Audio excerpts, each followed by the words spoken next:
And we have an idea of how we can start to decrease the national debt.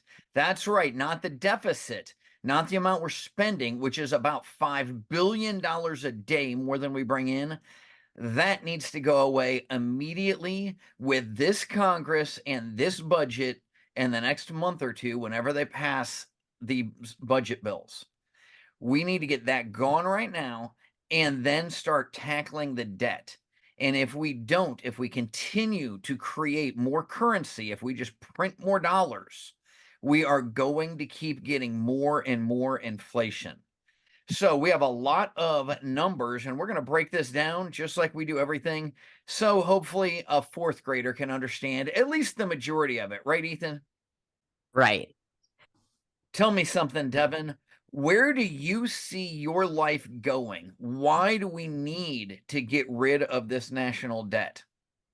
Because if we aren't going to get rid of it, then that's going to cost me money for the rest of my life in taxes and hassle and heartache.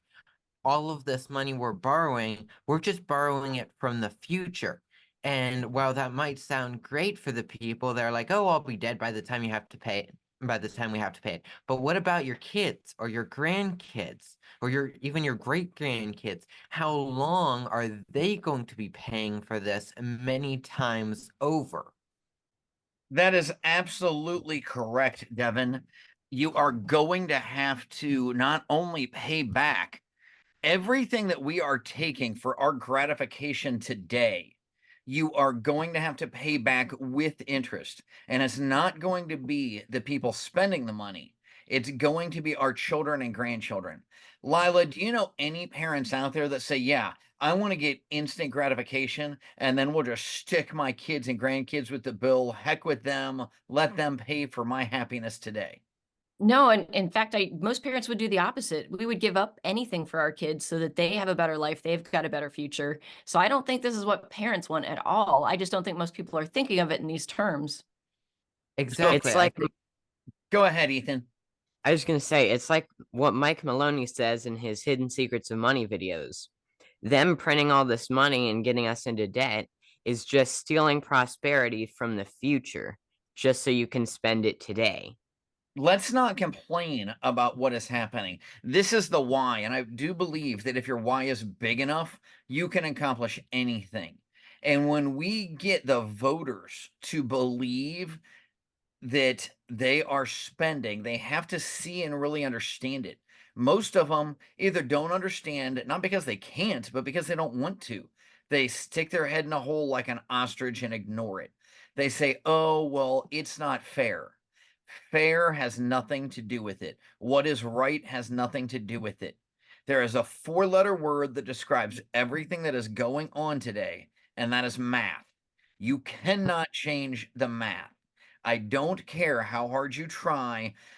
Money literally does not grow on trees. And if you print it, it will only make things worse for the future. We talk about that every now and then, how if we buy a house, we don't think it's fair that the bank says, oh, well, you paid 20,000 for the house and put 10,000 in, so it's only worth 30,000. And then Lila says, no, here's the broker's price opinion. It's worth 60. That's what everything is selling for around it that's in this good a shape. And for some reason, banks think that, oh, it has to sit there for a year. And then we'll look not at what you paid for and put into it, but the condition it's actually in. That makes no sense, especially if you have a good track record. So in that case, we really increase the value of the house by 30,000. And I also know, even if it sits there for more than a year, people buy houses for 20, they put 10,000 of the wrong dollars, fixing up the wrong things, maybe just paying it for holding costs when it sits around for that whole year. That's wasted money. That doesn't create any value. And then they turn around and try and sell it for 60. If they do, then the person that bought it is going to be stuck with a valueless asset. It's worth half as much as they paid, right? Right. Right.